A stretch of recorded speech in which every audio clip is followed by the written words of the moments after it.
오늘 본 말씀을 보면요, 이 땅에서의 두 가지 삶의 방식이 나와요. 그리스도의 십자가를 원수로 행하는 땅의 일을 생각하는 자들의 삶의 방식과 이 땅에 살지만 진짜 우리의 시민권은 하늘에 있음을 알고 본향을 바라보는, 그리고 본향을 바라보며 살아가는 삶의 방식 두 가지. 이 두 가지 삶의 방식에 있어서 오늘 밤은 땅의 일을 생각하는 그 삶의 방식에 대해서 말씀을 나눠보고자 합니다. 우리가 붙들어야 할 신앙의 모범은 뭡니까? 본문에 바울이 약간 당황스러운 표현을 썼어요. 형제들아, 여기는 함께 나를 본받으라, 이렇게 권면했거든요. 빌립보 3장 17절 말씀이에요. 형제들아 너희는 함께 나를 본받으라. 그리고 너희가 우리를 본받은 것처럼 그와 같이 행하는 자들을 눈여겨보라. 앞에서는 지금까지 바울이 고백했던 것이 뭐였습니까? 내가 뭔가를 이룬 것도 아니고 아직 얻은 것도 아니고 아직 잡은 것도 아니기 때문에 여전히 나는 푯대를 향해 달려가노라 했던 고백인데, 갑자기 당황스럽게 우리가 당황스럽게 말이죠, 나를 본받으라 그러는 거예요. 바울이 말이죠. 갑자기 뭔가 앞뒤가 안 맞잖아요. 처음엔 정말 부족한 모습처럼 아직 나 다 이루지 않았어, 아직 잡지도 않았어, 난 여전히 푯대를 향해 달려가고 있는 거야 라고 말하면서 갑자기 나를 본받아라 라는 거예요. 여러분, 이게 앞뒤가 안 맞는 지금 표현이잖아요. 근데 이 성경의 문맥을 잘 봐야 돼요. 자신을 자랑하는 교만이 아니에요. 이 모습은 우리가 약간 거부반응이 될 수 있는데 절대 그런 마음이 아닙니다. 바울이 마치 예수님을 대신하는, 혹은 예수님과 나란히 서 있는 그 모델로 제시하는 것처럼 본문을 해석해서는 안 된다는 거예요. 우리가 성경을 읽다 보면은 전체적인 흐름과 또 약간 다른 교훈을 하는 것 같은 본문의 그 의미를 잘 살려내려면 문맥을 봐야 돼요. 문맥 꼼꼼히. 얼핏 보면 바울이 자신을 모델로 내세운 것 같지만 성도의 삶에서 참된 모델은 누구밖에 없습니까? 예수님밖에 없어요. 맞아요. 예수님밖에 없어요. 사람은 연약한 존재이기 때문에 모델이 되기에는 참으로 많은 허물과 한계를 갖고 있습니다. 사람 다 약해서 우리가 사랑하고 아끼고 보호해주고 보호를 받고 위로해주고 지켜줘야 할 대상이지 본이 될 수는 없는 거거든요. 우리에게는 영원한 모범이 되시는 우리의 구주 예수 그리스도가 계십니다. 그럼에도 불구하고 바울이 나를 본받으라 라고 말할 때 그 뜻은 무엇일까요? 자, 앞에서부터 문맥을 한번 잘 살펴보십시오. 바울은 다메섹 도상에서 주님을 만났습니다. 그는 예수님을 만나고 나서 그 전에 자기가 귀하게 여긴 모든 것들을 예수님과 나란히 놓고 보니까 자기가 지금까지 가지고 있는 모든 것들이 뭘로 보여요? 배설물로 보이는 거예요. 배설물로. 이제는 다 이뤄도 되는 것처럼 여기게 되는 거예요. 예수를 아는 지식이 얼마나 중요한지, 우리가 사랑하면 어떻게 한다고 그랬어요? 더 함께 가고 싶고 더 보고 싶고 더 이야기하고 싶고 계속 만나고 싶고 함께 걸어가고 싶고 그러잖아요. 그러니까 갑자기 주님을 만난 이후부터 주님을 더 알아가고 싶고, 바울이 말이죠, 주님이 가셨던 그 고난의 길도 함께 동참하고 싶고 주님의 부활의 영광에 이루고 싶다라고 막 고백하고, 성도로서 사도로서 나름대로 큰 업적을 쌓았지만 뒤의 것은 다 잊어버리겠다고 말하는 거예요. 주님을 아는 지식에 있어서 아직도 배고프기 때문에, 아직도 목마르기 때문에 뒤에 있는 것은 잊어버리고 나는 앞에 있는 푯대를 향해서 달려간다고 말했어요. 그럼 나를 본받으라 이 말은 뭘까요? 그런 삶의 모습을 본받으라는 거예요. 한마디로 바울은 지금 자기가 그렇게 살아가고 있는 그런 삶의 모습, 그 삶의 형태를 본받으라고 말하는 거예요. 마치 예수님 다음으로 모범이 되는 듯한 자신을 본받으라는 것이 아니라 주님을 만나서 깨달은 삶, 주님을 만나서 그가 살아가고 있는 그 특정한 형태의 삶을 본받으라는 거예요. 사람 자체가 모범이 된다기보다는 그 사람이 주님을 만나서 살아가고 있는 삶이 우리의 모범이 되는 거 아니겠습니까? 요즘 새벽에 현장에도 많이 오셔요. 온라인으로 멀리 계신 권사님들 올 수가 없으니까 우리 성도님들 온라인으로도 고정적으로 예배 드리시는 분들도 계시고 현장에도 많이 오시는데 새 가족이죠. 곽임순 성도님. 처음 제가 40일 강단 작정해서 기도하면서 시작하겠다 했을 때 그날 주일날 나가면서 저에게 말씀하세요. 내일 새벽부터 하시냐고 그런다 하니까 곽임 성도님이 그때부터 한 번도 안 빠지고 교회 오시는 거예요. 새벽에 한두 주 지나는데 이분 눈이 막 초롱초롱해져요. 엊그제 수요일 끝나고 이제 수요 저녁 예배는 오셔요. 금요일은 못 오셔요. 어두우니까 밤길 내려오시기가 위에 사시잖아요. 수요 예배 끝나고 이제 가시면서 새벽에도 이렇게 기도하시고 우리 성도님 이렇게 하루를 시작하니까 정말 좋다고 그랬더니 본인이 고백을 하는 게 그거예요. 말씀이 막 들어온다는 거예요. 그러니까 이게 지금 창세기 말씀이잖아요. 스토리가 있잖아요. 그러니까 쉽잖아요. 그래서 말씀이 막 들어오는데 다음 이야기가 너무 궁금하다는 거예요. 새 가족이니까 내용을 모르잖아요. 다음 이야기가 너무 궁금하다는 거예요. 그러니까 한두 주 지나니까 이분이 이게 막 흡수하듯이 말씀을 들으면서 막 재밌게 듣는 것 같아요. 그러면서 말하는 게 사실 등록하고 사모님이 성경책을 사줬는데 한 번도 안 읽었다고. 그런데 이번 40일 하면서 기도하면서 성경책 하루에 자기가 몇 장씩 읽기로 작정하면서 성경책을 읽기 시작했다는 거예요. 그러는 중에 새벽에 외부인이 한 분이 오셔서 기도를 하시는데 그분이 사실 이 앞에 건물 아들이 있어서 그 아들을 우리 교회 전도하려고 다른 데 사는데 일부러 와서 예배를 드리는 거예요. 한 번씩. 지난주 금요일도 오셨어요. 그런데 이분이 곽임수 성도님하고 이렇게 이야기를 하는데 이분은 곽임수 성도님이 아주 이렇게 오래된 성도님. 그래서 그렇게 보이는 거지. 기도 부탁을 하는 거예요.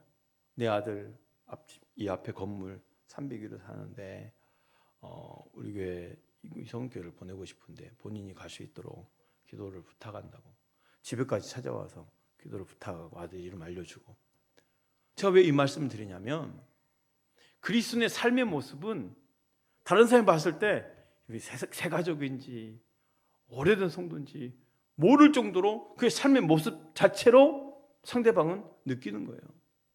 그러니까 이분이 하는 말이 자기는 생전 남을 위해서 기도한 적이 없는데 요즘 지금 책임감을 느끼고 앞에 있는 그 아들을 위해서 기도한다는 거예요. 새 가족입니다. 목요차 때 전도해가지고 교회 등록하고 세례받았던 새 가족입니다. 그러니 우리가 누구를 본받는다는 것은 그 사람 자체가 아니죠. 삶의 방식, 삶의 모습인 거예요. 다 편하게 살고 싶어하고 다 쉬운 길을 가고 싶고 다 보장된 길을 가고 싶어하는 세상에서 예수님 자체를 따르기 위해서 고난의 길을 주저하지 않고 가는 바울의 그 삶을 본받으라는 거예요. 바울 자신을 본받으라는 것이 아닙니다. 그런 형태의 삶을 본받아서 살라는 거예요. 우리 다시 한번 17절 말씀을 함께 읽어볼까요? 시작. 너희는 함께 나를 본받으라. 그리고 너희가 우리를 본받은 것처럼 그와 같이 행하는 자들을 눈여겨보라. 너희가 우리를 본받은 것처럼 그와 같이 행하는 자들을 눈여겨보라. 그렇게 행동하는 사람이 많다라는 거예요.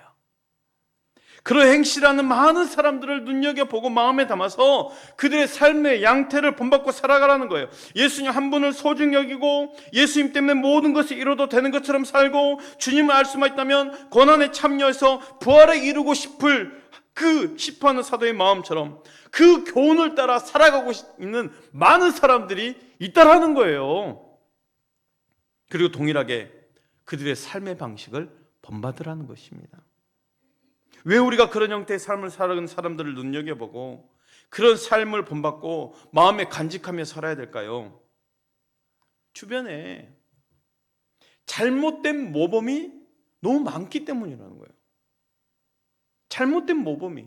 우리가 정신 차리지 않으면 순간 나 자신도 주저앉게 되고 내가 믿음으로 사는 것 같아도 내 삶의 형태가 본받을 수 없는 삶의 형태가 된지도 모르는 채 살아가고 도처에는 그렇게 본받지 못하는 잘못된 삶의 형태가 너무 많다는 거예요. 그러면 우리는 방향을 잃어버리겠죠. 그러잖아요. 십자가의 원수들이라고 표현합니다. 우리 삶이 영적으로 있어야 될 곳에 있지 않으면요 금방 방향을 잃을 수 있는 것이 우리의 본성이 우리 본성. 바울은 그 그릇된 모델을 십자가의 원수라고 말하고 있어요. 18절 말씀입니다. 내가 여러 번 너희에게 말하였거니와 이제도 눈물을 흘리며 말하노니 여러 사람들이 그리스도의 십자가의 원수로 행하느니라. 십자가의 원수는요 두 가지로 해석할 수 있어요. 하나는 십자가의 도를 거부하는 사람이고, 또 하나는 그렇게 사는 십자가의 삶의 방식을 거부한 사람들. 십자가의 도를 거부한 사람, 그리고 십자가 도를 믿으면 이제 십자가의 삶을 살아가게 되겠죠. 이 십자가의 삶을 거부한 사람 두 가지죠. 십자가의 진리가 뭐예요? 사람은 스스로 구원받을 수 없다라는 거예요. 십자가가 보여주는 게 그거예요. 십자가가 알려주는 게 그거예요. 나 혼자 스스로 절대 구원받을 수 없다. 스스로 자신의 문제를 해결할 수 없다. 오직 하나님으로 도움을 받아야 된다. 하나님의 은혜를 받아야 구원받을 수 있다. 이게 바로 십자가의 도입니다. 여러분, 이 땅에서 꼭 나쁜 짓을 하고 해코지를 하고 허랑방탕하게 사는 것만이 복음을 거스르는 것이 아니에요. 도덕적으로 흠이 없어 보이는 사람도 신사다운 지식인이어도 주님의 십자가의 그 도의 원수가 될 수 있어요. 십자가의 원수는 다른 게 아니에요. 스스로 자신의 미래를 준비한 사람, 스스로 자신의 미래를 열어갈 수 있다고 생각하는 사람, 자신 스스로 구원할 수 있는 것처럼 생각한다면 그 십자가의 도를 거스르는 거지요. 십자가가 보여주는 삶은 어떤 삶입니까? 십자가 그 자체 아니겠어요? 희생하는 삶, 더 낮아지는 삶, 자기가 죽는 삶. 그럼 어떻게 돼요? 다른 사람이 유익을 얻게 되죠. 다른 사람이 살아나는 거죠. 남이 잘 되는 거죠. 이게 십자가가 보여주는 거예요. 그런데도 우리는 우리 우선순위가 자주 바뀌는 거죠. 하나님 중심에서 내 중심으로 바뀌는 거예요. 내 유익과 복을 위해서. 진정한 중심의 이동이 안 되는 거예요. 저번에 중심의 이동 이야기 말씀드렸죠. 내 중심에서 하나님 중심으로 가야 된다는 거. 중심 이동이 돼야 되는 거예요. 그런데 이 중심 이동 안 되는 거예요. 우리가 신앙생활에서 정말이지 힘써서 열심히 하지 않으면 우리의 본성 자체는 십자가의 도를 거스르는 본성이에요, 사실. 그래서 힘써서 신앙생활 해야 되고, 힘써서 기도의 자리에 와야 되고, 힘써서 예배해야 된다는 게 맞습니다. 우리의 본성 자체는 그냥 가만히 있으면 십자가의 도를 거스를 수밖에 없어요. 우리의 본성은요, 죄를 지는 데 있어서 금방 변할 수 있다는 것을 기억하십시오. 세상의 가치가 우리의 본성에 걸맞는 것이기에 우리는 십자가의 원수처럼 사랑하고 생각하고 가르치는 것들에 너무 쉽게 반응합니다. 진리로부터 너무 쉽게 멀어질 수 있다는 것을 기억해야 돼요. 그러면 그 십자가의 원수들이 사는 삶의 방식은 뭡니까? 이 땅에 두 가지 삶의 방식이 있다고 그랬어요. 바로 땅의 것 생각하는 십자가의 원수들의 삶의 방식. 두 번째, 본향을 바라보며 땅에 살지만 내 시민권이 하늘에 있음을 믿고 본향을 바라보는 삶의 방식 두 가지. 근데 오늘 이 한 가지, 이 땅의 것을만 바라보는 십자가의 원수된 삶의 방식이에요. 십자가 원수의 삶의 내용과 본질이 있어요. 19절 말씀 우리 함께 읽어봅시다. 시작. 그들의 마침은 멸망이요 그들의 신은 배요 그 영광은 그들의 부끄러움에 있고 땅의 일을 생각하는 자라. 이 땅에서 아무리 근사해 보여도 훌륭해 보인다 할지라도 마침은 결국은 멸망이라는 거예요. 그 삶에서 맺힌 열매 중 사람에게나 하나님 앞에 합당하고 가치 있는 것은 아무것도 없고 다 진노 받을 것밖에 없습니다. 십자가의 원수로 살아가면서 자신을 믿고 하나님 주신 귀한 십자가의 대속의 은혜가 아니라 자신을 믿고 자신의 방법을 고집하고 스스로 문제를 풀 수 있을 것으로 여기고 자기를 실현하고 자기를 주장한 삶을 살면 그 마지막은 멸망입니다. 내가 구원받은 하나님 자녀라면 내 속에서부터 중심의 변화가 일어나야 되죠. 나를 관철시키고 내 생각을 관철시키는 것이 아니라 다른 사람들의 중심으로 그들을 위해서 내가 희생하고 낮아지는 십자가의 삶이 있어야 된다는 거예요. 부부 생활에서도 가장 중요한 점도 정말 사랑하기 때문에 상대방이 하는 말을 마음에 담아서 들을 수 있어야 되는 거잖아요. 부부끼리도 내 생각을 관철시키고 나를 주장하는 것이 아니라 사랑하기 때문에 상대방의 말을 들어주고 상대방이 좋아하는 것을 함께 해주는 것. 그런데도 우리는 그렇게 오랜 세월을 부부로 살았어도 한 번씩 무슨 말을 하면 막 역정내고 말귀를 못 알아듣고 그 마음 어루만지지 못해주고 그러잖아요. 정말 사랑하기 때문에 상대방의 뜻을 듣고 마음을 기울일 줄 아는 것이 올바른 삶의 방식인데 끝까지 고집 부려서 나의 방식을 관철시키고 내가 원하는 것을 하는 것, 이건 세상의 삶의 방식이라는 거죠. 세상의 삶의 방식이 뭡니까? 내가 큰 소리를 쳐서 상대방 굴복시키면 내가 이기는 것으로 생각해요. 내가 성공하는 걸 생각해요. 그렇게 내가 드러나면 내가 무슨 권세나 큰 권세나 힘을 얻은 것처럼 말합니다. 성경 뭐라 합니까? 상대방이 하는 말을 바르게 들을 수 있는 것이 성공이라고 말하는 거예요. 내 뜻을 관철시켜서 상대방을 굴복시키는 것이 성공이 아니라 들어주는 것. 십자가의 원수의 삶의 방식에 있어서 더 심각하고 중요한 이야기가 나와요. 다시 한번 3장 19절 말씀 보십시오. 그들의 마침은 멸망이요 그들의 신은 배요 그랬어요. 여러분 이게 무슨 뜻인지 알겠어요? 그들의 신은 배요. 이게 뭘까요? 신 하나님이에요. 그들의 하나님은 뭐야? 배요. 여기서 배는 뭐냐? 바닷가에 떠 있는 배를 말하는 게 아닙니다. 내 육신의 식도, 내 몸에 있는 배. 무슨 말입니까? 가치관이 지금 왜곡됐다는 거예요. 자꾸 그렇게 살다 보니까 정욕이 이끄는 대로 욕심이 이끄는 대로 살다 보니까 그 정욕이 이끄는 것이 진짜 가치관처럼 여기는 거예요. 그래서 부끄러운 것을 부끄러운 것으로 여기지 않고 자랑하는 거예요. 영광이 아닌 것을 영광으로 여기는 거예요. 해악을 행하면서도 그것을 자랑하면서 지혜인 것처럼 높이며 사는 거예요. 그 대표적인 모습이 바로 그들의 신은 배요라는 이 문장이에요. 그들의 마침은 멸망이요 그들의 신은 배요. 무슨 말일까? 십자가의 원수들이 여기는 하나님, 그들이 여기는 하나님이 배라는 거예요. 여기서 배는 아까도 말씀드렸듯이 지금 우리 몸의 복부, 식도를 가리켜요. 상징적인 의미거든요. 뭘 상징하는 게 알겠어요? 미각, 탐식이라고 그러죠. 먹는 것으로 배부르게 막 만들어내는 거. 이 욕망. 탐식에 몰두하는 인간의 욕망을 표현하는 문장이에요. 생각해 보세요. 먹는 욕망은요, 인간이 가지는 가장 1차적인 욕망이에요. 저번 주에 말씀드렸죠, 오후에. 가장 기본적인 욕망, 먹고 마시는 거.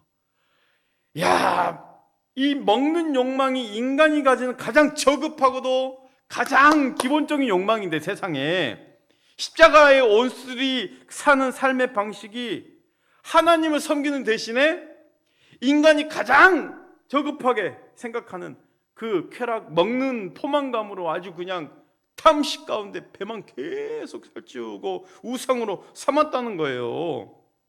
가장 높은 가치와 비교도 안 되는 오직 육체만 관계되는 것으로 즐기는 어리석은 모습을 지금 보여주는 아주 상징적인 표현이에요.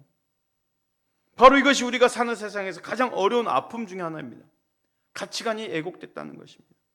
이사야 선지자도 같은 말을 했어요. 이사야 5장 20절 말씀이에요. 악을 선하다 하며 선을 악하다 하며 흑암으로 관명을 삼으며 관명으로 흑암을 삼으며 쓴 것으로 단 것을 삼으며 단 것으로 쓴 것을 삼는 자들은 화 있을진저. 분별이 안 되는 거죠. 수치스럽고 부끄러운 일인데 그것을 자랑하는 것입니다. 얼마나 쪽팔린 일입니까? 사랑하는 성도 여러분, 왜곡된 가치관을 따르지 않기를 바랍니다. 자랑거리가 아닌 것을 자랑거리로 여기지 않기를 바랍니다. 주님 때문에 내가 가진 모든 것을 배설물처럼 여긴다면 주님 때문에 모든 것을 잃어도 좋다고 고백하는 그런 삶을 본받으시길 축복합니다.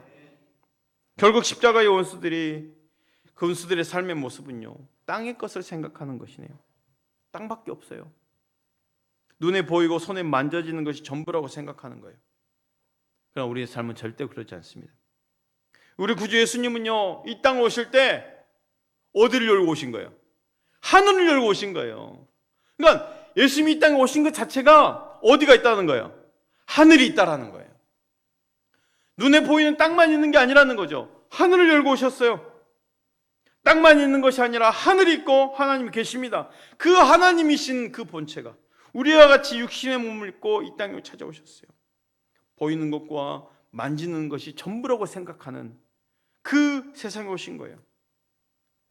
그럼 보세요. 그렇게 이 땅에 하나님의 나라가 임한 것입니다.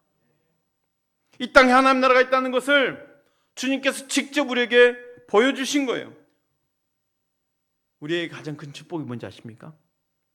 우리에게는 하나님 나라를 볼 수 있는 영적 시선이 있다라는 거죠. 이 땅에 살지만 보이고 만지는 것이 전부라고 여겨지는 이 세상에서 우리는 하나님 나라가 있다는 것이 눈에 보이는 거잖아요.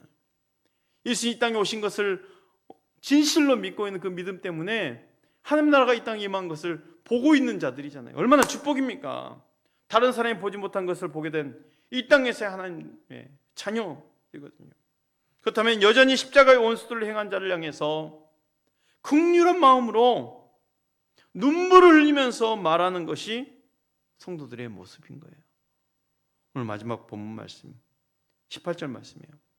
한번 읽어봅시다. 같이 시작. 내가 여러 번 너에게 말하였거니와 이제도 눈물을 흘리며 말하노니 여러 사람들이 그리스도의 십자가의 원수로 행하느니라. 야, 저렇게 십자가 원수로 살면 안 되는데 하면서 손가락질 하는 게 아니라 바울의 고백 보세요.